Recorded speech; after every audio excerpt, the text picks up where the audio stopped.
Attention Northwest Arkansas businesses and talent seekers. Introducing OnboardNWA.com, your hyperlocal job board crafted for our unique community. Struggling to find the perfect match for your job openings? Onboard NWA simplifies the hiring process, connecting you with the region's top talent through tailored talent matching solutions. Whether you're an employer seeking expertise or a professional looking for your next opportunity, Onboard NWA is here for you. Discover more at onboardnwa.com, and let's build the future of Northwest Arkansas together.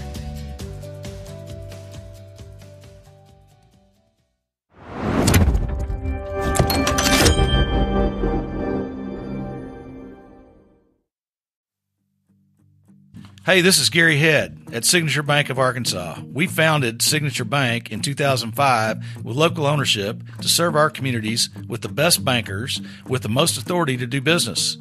We have succeeded in growing our bank to over $800 million in assets, including $50 million in growth in the first quarter in 21. We have 155 teammates that love our communities and the customers that we serve. We are always here to serve and eager to do so. As Chairman and CEO, I welcome your call to have the opportunity to serve you. Please call 479-684-4700 or online at signature.bank and tell them that you heard about us at I Am Northwest Arkansas.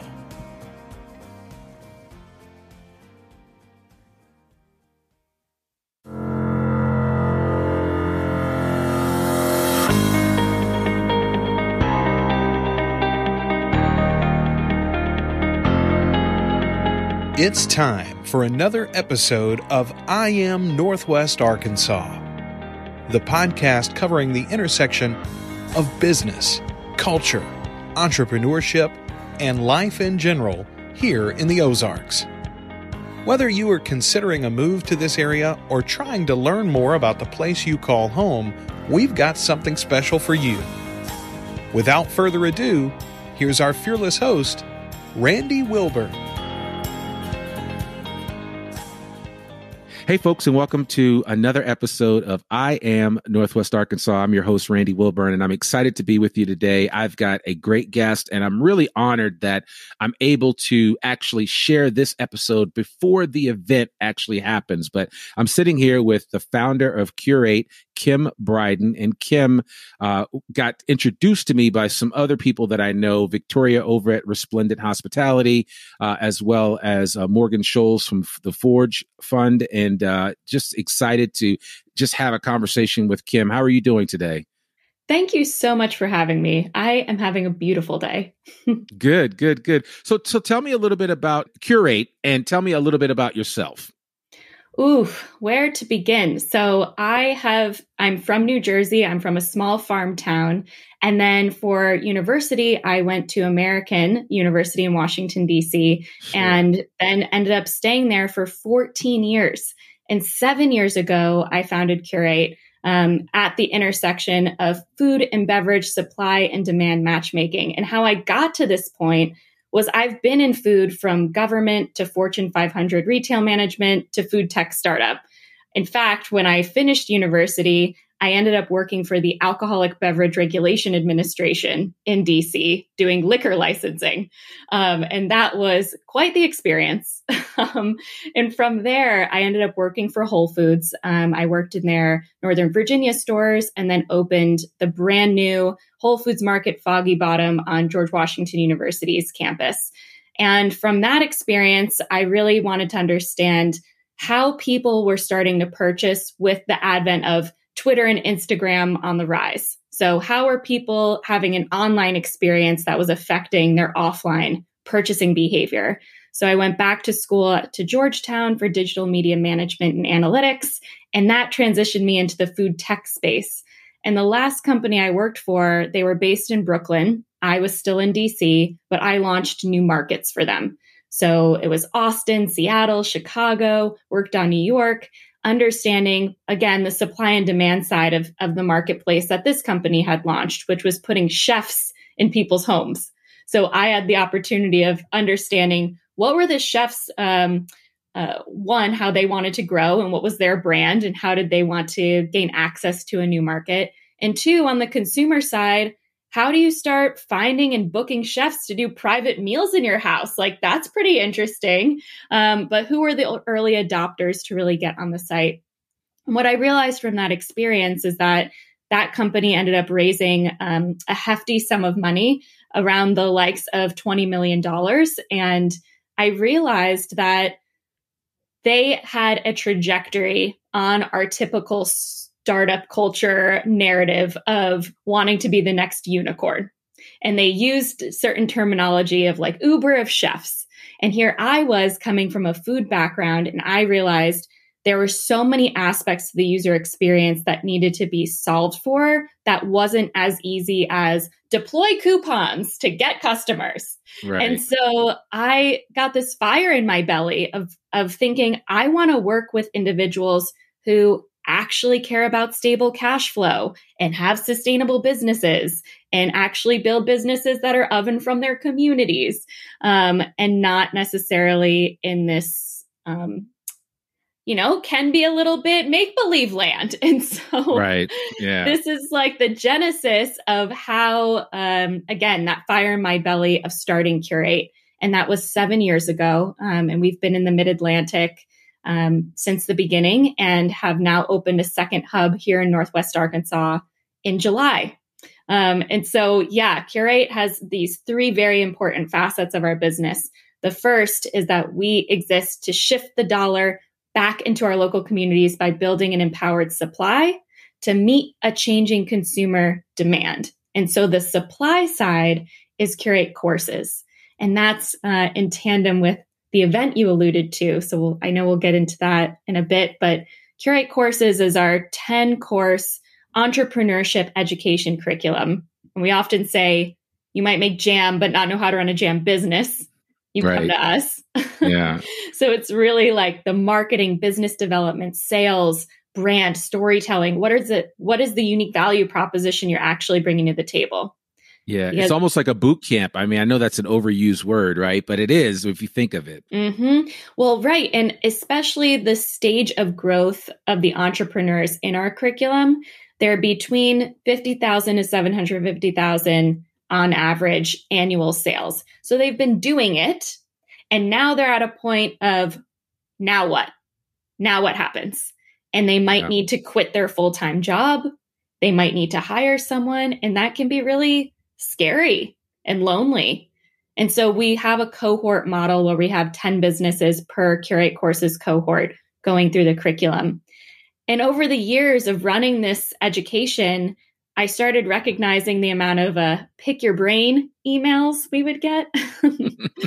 So listen, my brain has been picked when it comes to podcasting. I don't have anything left to share. It has been picked. So and so because my Whole Foods background and the team we have, their background in retail, I started recognizing that that's not the only path for new market opportunities. You don't have to just choose, again, a Whole Foods, Amazon, Walmart route. There are other areas of opportunity for you to sell your products. And so I started exploring that other side of the food supply chain, which is food service.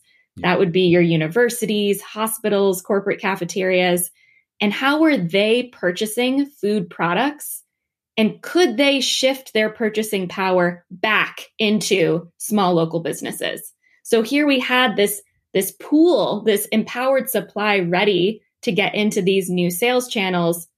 But these sales channels were like lock and key, right? Like it's just one big business buying from another big business. Yeah. And that's really hard to get into when you're in the kitchen every day making your cookies, withstanding those long B2B sales cycles. It's hard.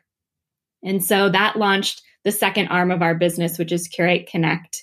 And we embed as the local purchasing team at these anchor institutions, sports centers, convention centers, to act as that master supplier of local goods so that those purchasers on site only have to place one order and pay one account, which is Cureate.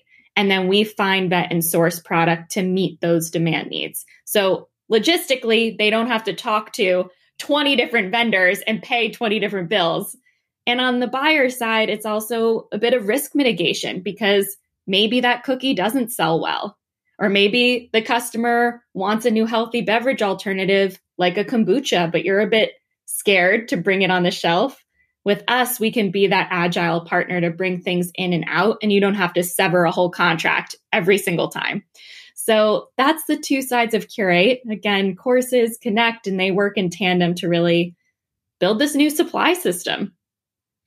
Man, I mean, you're basically, you are scratching an itch that was there, right, in the industry when you think about it. Because as you describe this, as I'm hearing you with such passion, I might add, as I hear you talk about this, it is such a needed service. I tell people all the time that, there is nothing new under the sun, but imitation and getting out there and just iterating and trying new things. You never know what you might fall upon. And it sounds like 7 years ago, you guys kind of struck gold with this whole idea of Cureate and what you could actually do with it and how it's, metamorphosized into something even bigger than you probably thought. Is that correct? Or that's so true. And I think about this, especially in, the post-ish COVID world that we're in. A lot of times pre-pandemic, I would find that people in positions of power would, and consumers alike, would say, like, we care about local, right? We care about small business, but it was almost in this like kitsch way. Whereas I think now, and I'm seeing this now emerge, that if we do not have a local and regional resiliency strategy to know where our products are coming from, shoot, the system's held together by Band-Aids, this global, efficient supply chain. And so it's moving away from us being like, oh, you cute little small business, to being like, no, like, actually, small business is the backbone of the American economy. Let's actually invest in and buy from these businesses year round and not just in times of crisis. And so that's what I'm really, I'm feeling really blessed that, like you said, 7 years ago, we started being this local advocate and building these systems, because it's becoming even more of a need now. Yeah. And I'm going to riff on something that you just said, because as I think about it, I always hated the Saturday after Thanksgiving as being Small Business Saturday. Because to me, Small Business Saturday really is every day of the week, right? Because it's not like these folks are waiting to that last Saturday in November to make all their money. And it's kind of done, and I know Amex does a whole big splash on it and all these other organizations, and that's cool. And trying to create more awareness around small business, but small businesses are here 365 days a year. They can't thrive on you just coming in once in a while. And I'm always mindful of where I spend my dollars. And I try to move back and forth between larger companies sometimes that have certain things that I need, and certainly smaller companies. And just the fact of getting to know these local shop owners makes a huge difference, because you really know who you're doing business with. I don't know Jeff Bezos, but I have been into Whole Foods, right?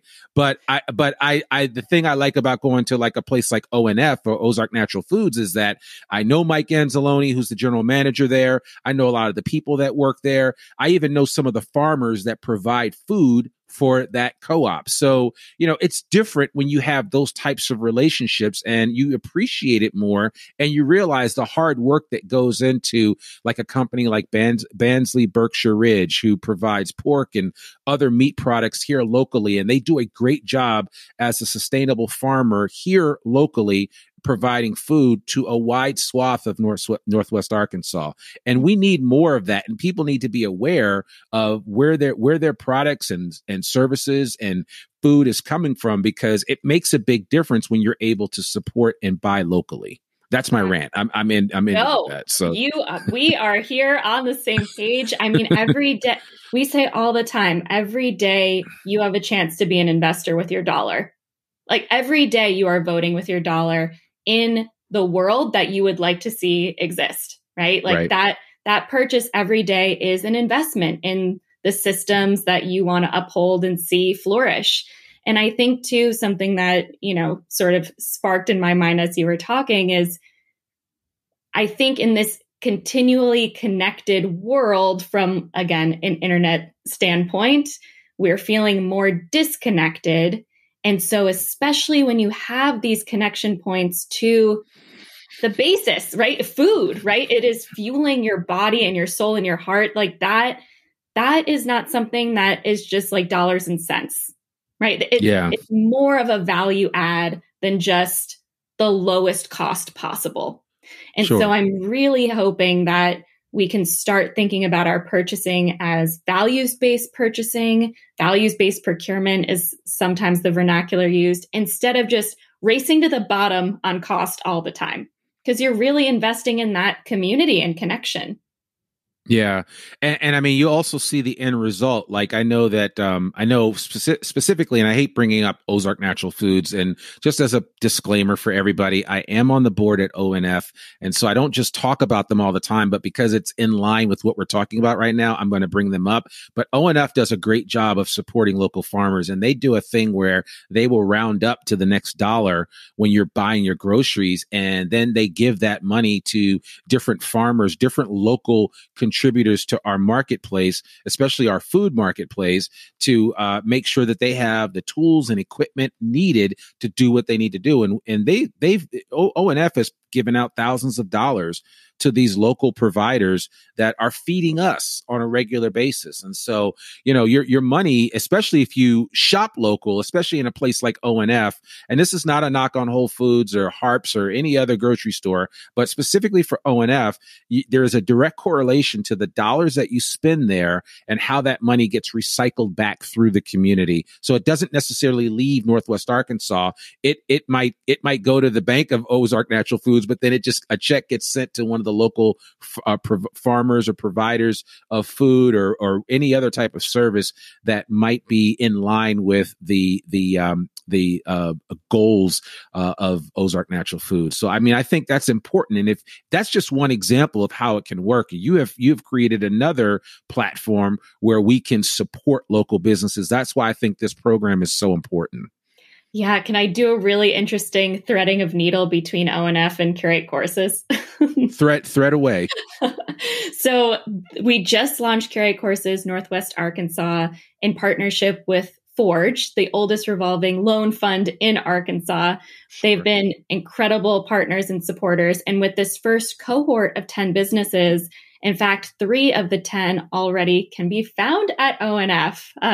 Wow. Diamond Brew Kombucha, Fat Top Farms, and Bartleby's. And so it's just been really incredible. To your point, being able to walk in a store and just see the products from the business owners that right? It's just such a heart glow experience to be able to say, yes, this is awesome. Like I am absolutely going to purchase this as my, beverage du jour. Yeah.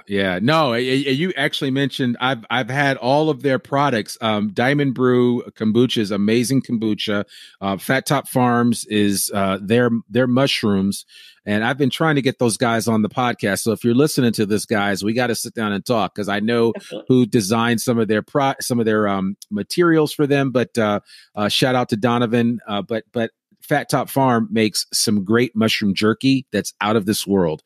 And then Bartleby's Bartleby's has a food truck that's typically at the Norfolk Street food trucks place right there at the dip on the hill of North College before you get up to Lafayette. So right there at the Norfolk Yacht Club, you can go to Bartleby's, and they're typically out there. And I know they're kind of off at this time of year or whatever, but anyway, their Seitan is available. And I always know if I'm saying is it Seitan or Seitan?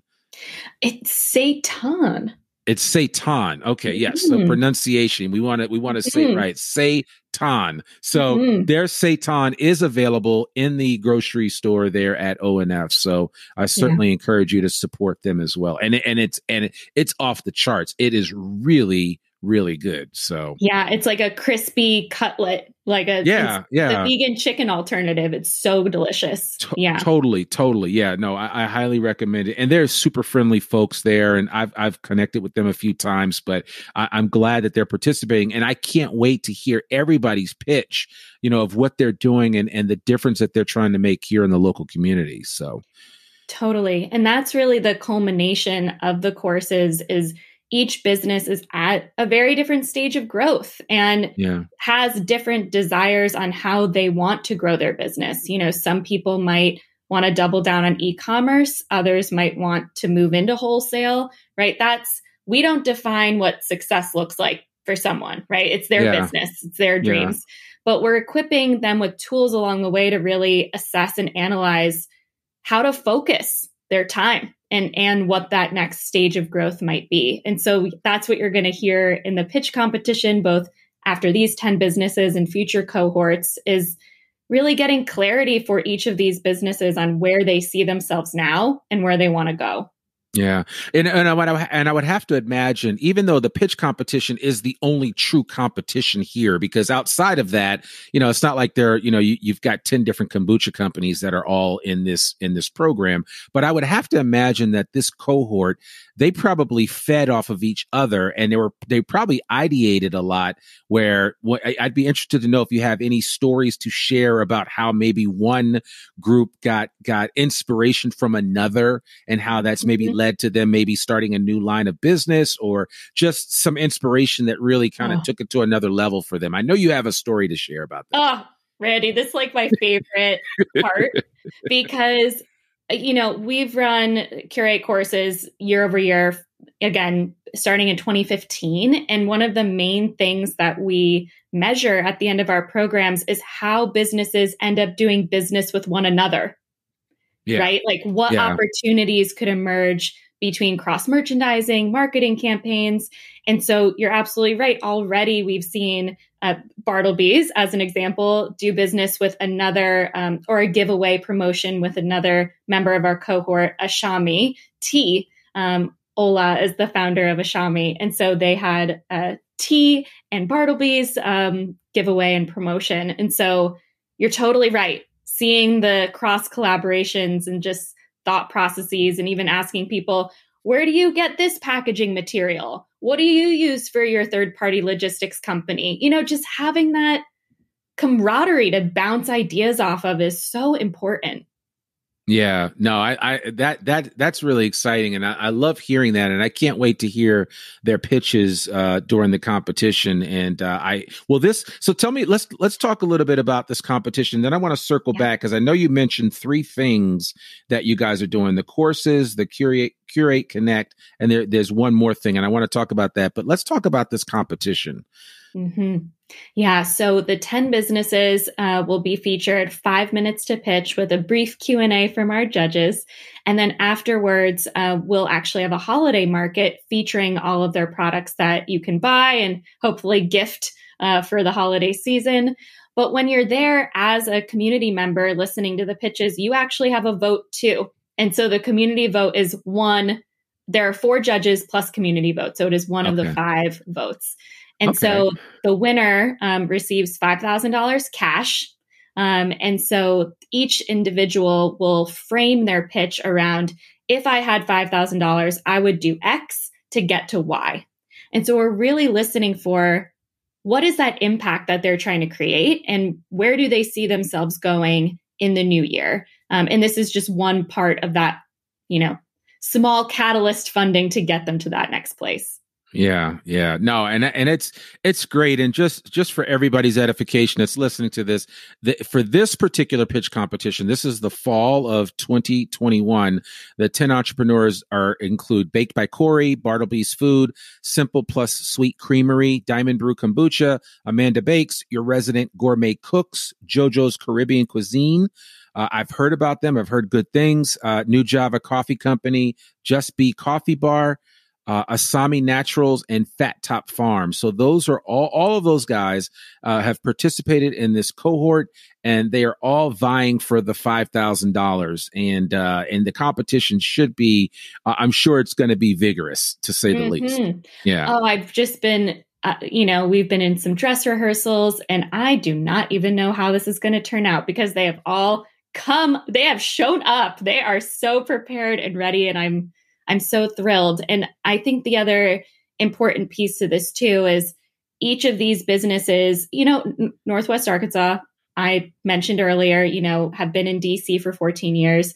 And so I arrived here thinking like, okay, smaller region, but like really excited to get to know everyone. And I had the assumption that everyone already knew each other, which isn't the case, that's not the case. And so I think there's such an importance for us to emphasize that, like, yes, access to financial capital. And that's exactly why Forge is here and why we have this pitch showcase, but it's also access to social capital.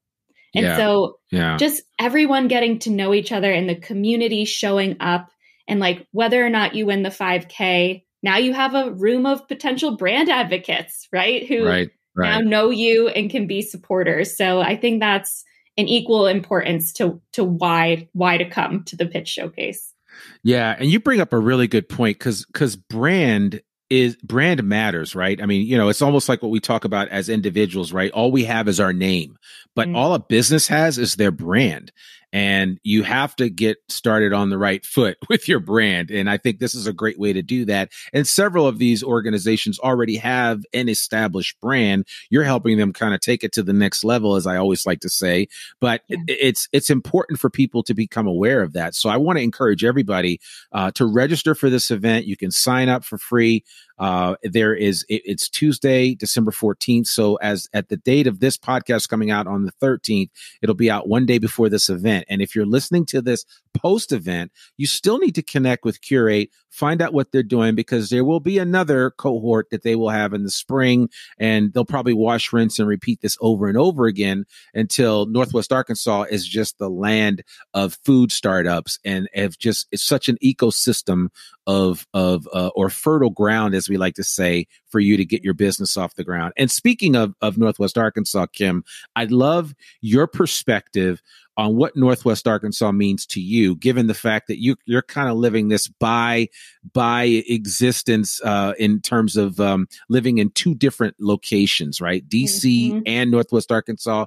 I know a few other people that are doing that. I just interviewed a guy on the podcast a couple of episodes ago that just recently relocated here, but he still works out of his office in Boston, but he lives here in Northwest Arkansas. What does Northwest Arkansas represent to you? This is a beautiful question. And initially, the first thing that came to my mind is when I arrive here, my whole body feels relaxed. And why I say that is because upon arriving to this community, not only did I feel, the abundance of nature, that is something everyone always touts, but really the expansiveness and support of the community. It's like this really interesting duality of being both really open and growth mindset oriented while also being really rooted to community. And I think there are very few communities that have that duality of both being able to really envision and vision for the future while also really, again, being connected to community. And that has just been I can't even express enough my gratitude for the people that I have met here and their openness and just constant yeses. It's never like, no, it's always yes. And that has just been remarkable.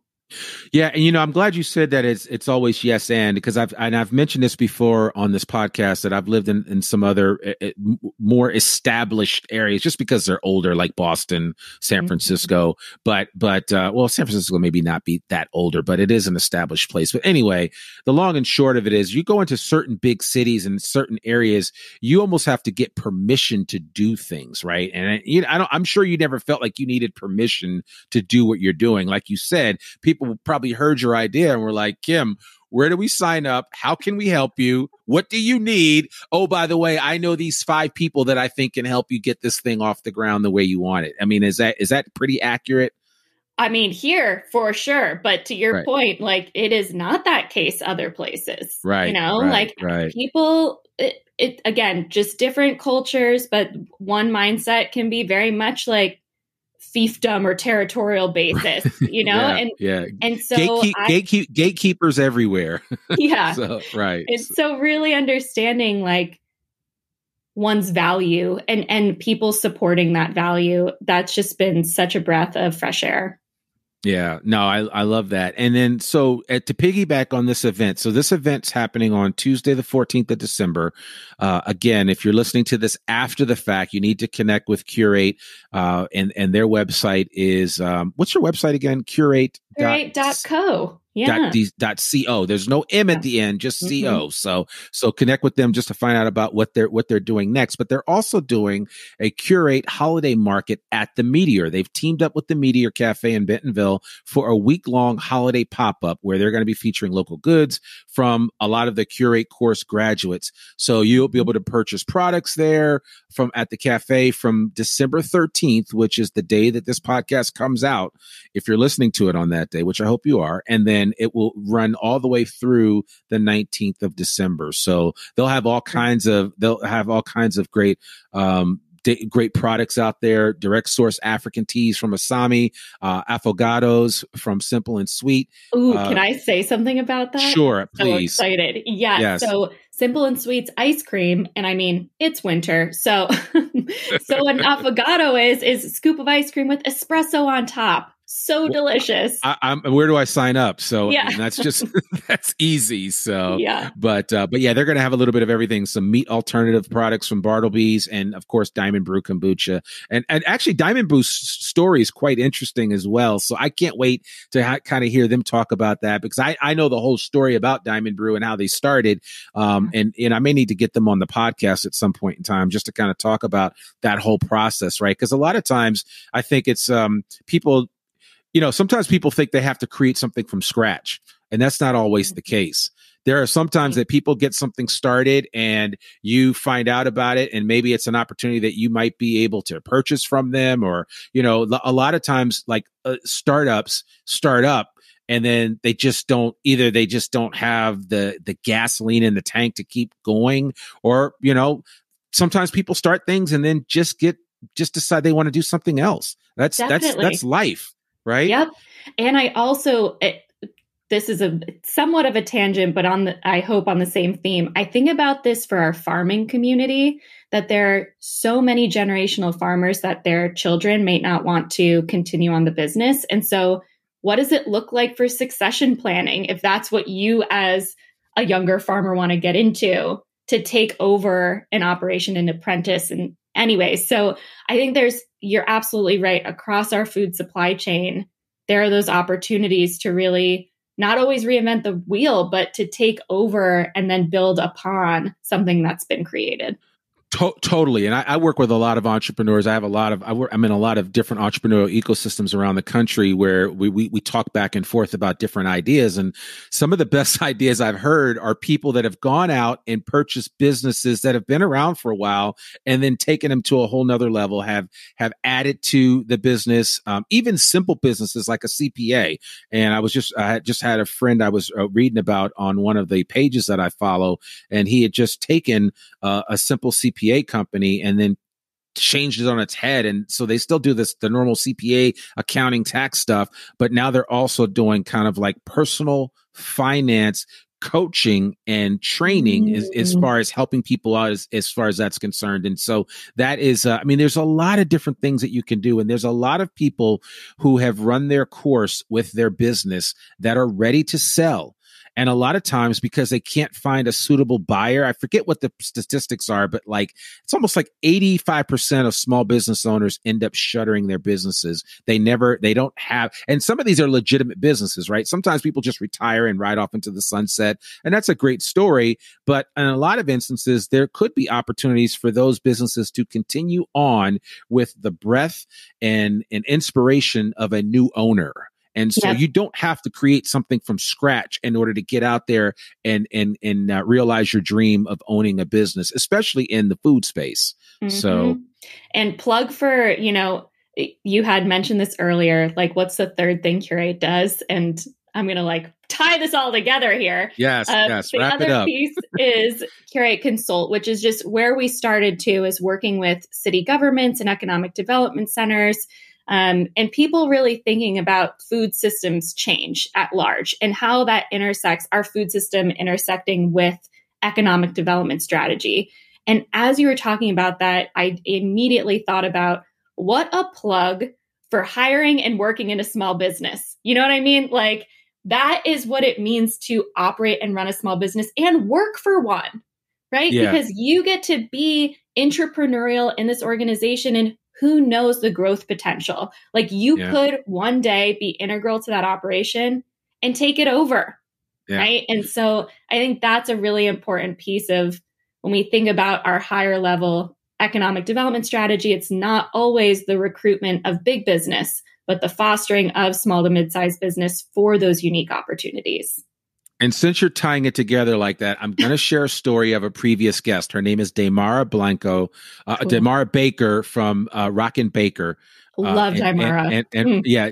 And Rock and Baker is a great story of a great bakery. First of all, their sourdough bread is off the charts. It's as close as you're going to get to getting sourdough bread from San Francisco. But Daymara basically did what you're describing is she started something and now she's like, okay, I want to continue to do this, but I really want to create an opportunity for somebody else. So one of her employees is ultimately taking over the business for her. And that is a perfect example of what is possible. Right. And I just think that stories like that, we're going to hear more and more stories like that. And as a matter of fact, I have some new ideas just on this podcast as we're talking of something I may want to propose to our local entrepreneurial community that I think would be valuable. Because I mean, why do we have to wait to watch Shark Tank on Friday night and watch what they're doing out in Hollywood when we could be doing something right here in Northwest Arkansas? And I mean, you're kind of doing that with this pitch event, but I also think there needs to be maybe a program where a lot of these older established businesses or just older businesses and older business owners in general create an opportunity and a platform where they can share what they're trying to do and maybe their desires and goals to step out and move on to something else, so that they can talk about ownership transition or ownership sale. And that's like a big thing. And I work in another industry, the design industry. And one of the biggest challenges that we run across is that a lot of engineers and architects never truly plan for their exit strategy. How are they going to, I'm 70 years old. I'm an architect. I can still do what I do well, but I do want to retire at some point. I want to spend some time with the grandkids, but they never think about it until it's too late. That's why so many of these businesses just close up because there's nobody to turn it over to. Nobody's been groomed. And if you don't create what you said earlier, your word, an entrepreneurial environment, which is simply an environment where somebody works for you and you give them the license to be creative and to act like an entrepreneur, but within your organization. And a lot of leaders don't have the wherewithal to deal with that because they feel like they're losing control.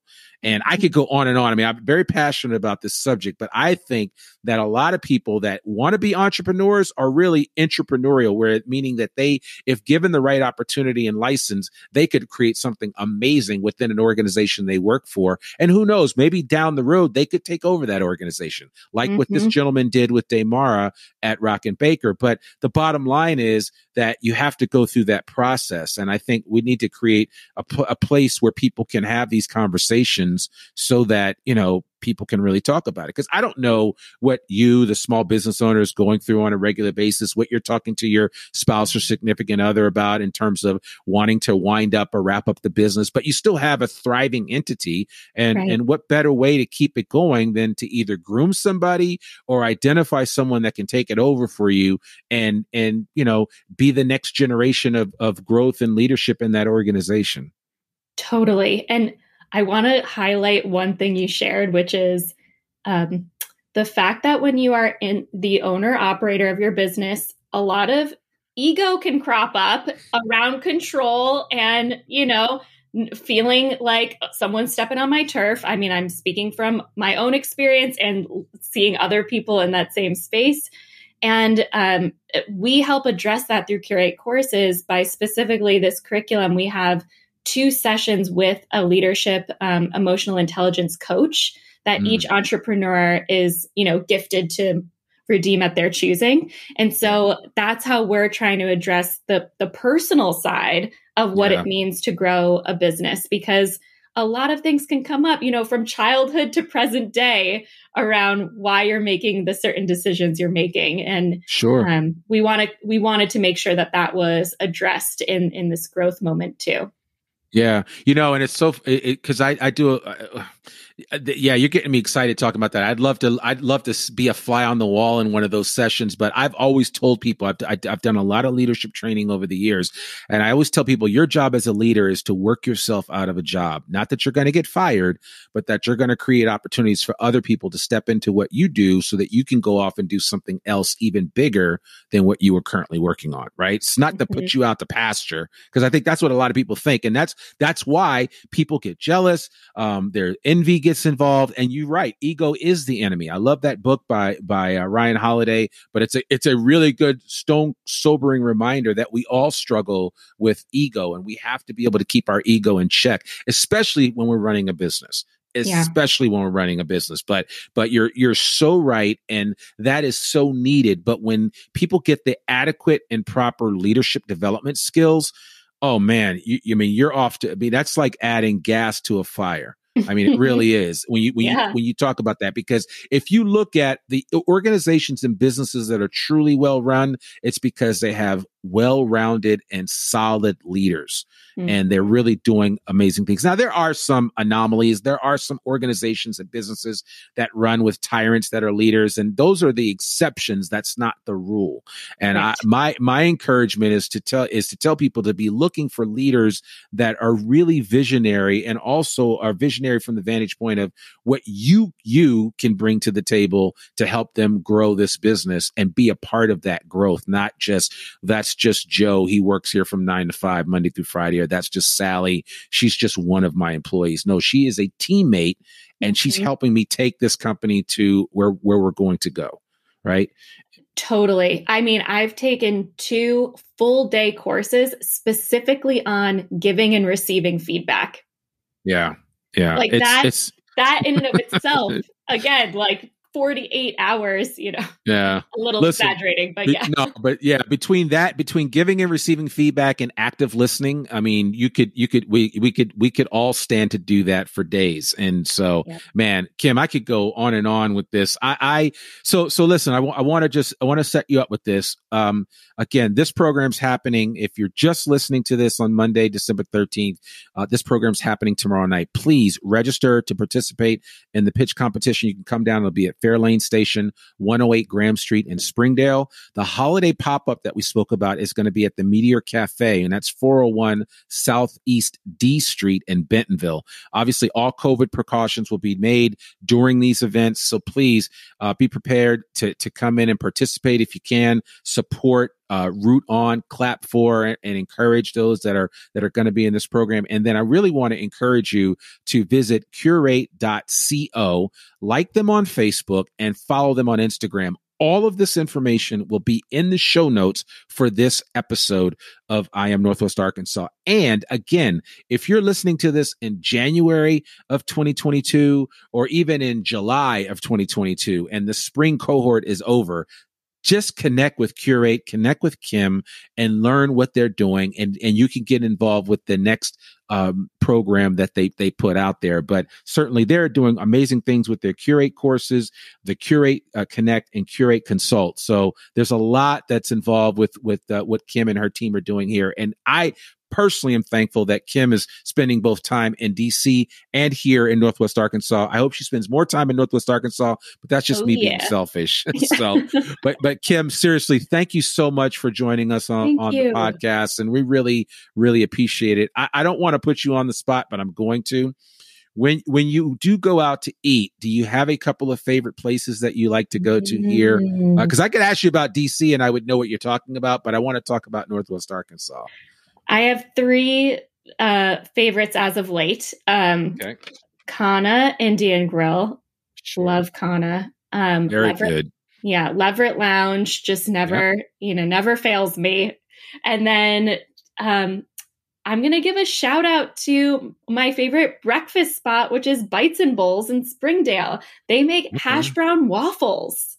Ooh, I need to try that out. Yeah, I've discovered a place recently, and it's a chain, but it's actually really good because I try to take my kids. I like to take my kids to the she breakfast spots every now and then, but I like to go to a regular place. And Village Inn used to be our mainstay, but now we've been going to the Black Bear Diner, and it's actually really good. I was surprised. Not surprised, but I was just like, oh, it's a chain. So, it's like going to IHOP or something, but no, it's actually better. The place has its own personality. The food's really good. Their hash browns are amazing. I always ask for them well done, and their waffles are huge. French toast is excellent. And their coffee is off the charts. It's a really good whole bean coffee that's excellent. But I've heard about Bites and Bowls, and I will have to check it out. And of course, I've been to Kana, and Leverett Lounge is an outstanding place. And that's another example. I mean, Hannah Withers sold this place to some people that I believe work there. So, that's an example of how you can take something that exists and build upon it. And so it'll be interesting to see what the new ownership of Leverett Lounge is able to do. I just don't want them to mess with my Korean fried chicken, because if they take that off the menu, there will be a fight. They're going to have a fight on their hands. So can I give one other plug to Siloam Springs for a second? Yes, please plug away. Across the street from one another, two small businesses, Tintos and Tapas. It's so delicious, Colombian food. And across the street is Pure Joy, which is a small artisanal ice cream shop. So, you could just head over to Siloam for a little afternoon, evening 1-2 combo. And that's good. I mean, and even Doomsday is out there as well. So, I mean, I want to encourage you guys to check all that's out there. And I haven't forgotten about Siloam. I'm going to be doing some more stuff with some businesses out in Siloam, because we want to give them some love. Whenever I talk about Northwest Arkansas, we talk about the sandwich, which is Bentonville and Fayetteville are the loaves of bread or the loaf of the pieces of bread. And then Springdale and Rogers are the stuff in between. But then you've got the garnishes out there, right? You've got the Eureka Springs, and you've got Siloam that make up this whole area, and a shout out to Bella Vista too. So there's so much good happening out here in Northwest Arkansas. So I appreciate that. Yeah. Kim, thank you so much for joining, even at the last minute, to take time out to sit down with me and kind of share your story. I think we're probably going to have you on again in the future to talk a little bit more about this. I think there's some other things that we could talk about as well. And we want to support what you and Cureate are doing. And we really appreciate you coming to Northwest Arkansas and sharing what you know with the rest of us. So we really appreciate it. Thank you so much. I cannot wait for our continued conversations. Absolutely. Absolutely. Well, there you have it, folks. Another episode of the I Am Northwest Arkansas podcast. I hope you enjoyed that. To learn more about us or to read or download the show notes from today's episode, visit IamNorthwestArkansas.com. You can also listen to this podcast and sign up for our free newsletter to keep up with us and all things NWA. Sign up today. You can subscribe to the I Am Northwest Arkansas podcast wherever you listen to it. Spotify, Google, Amazon, it doesn't matter. And of course, Apple Podcasts. And if you do listen to us on Apple Podcasts, please consider rating and reviewing us. Our podcast comes out every Monday, rain or shine. I'm your host, Randy Wilburn, and we'll see you back here next week for another episode of I Am Northwest Arkansas. Peace.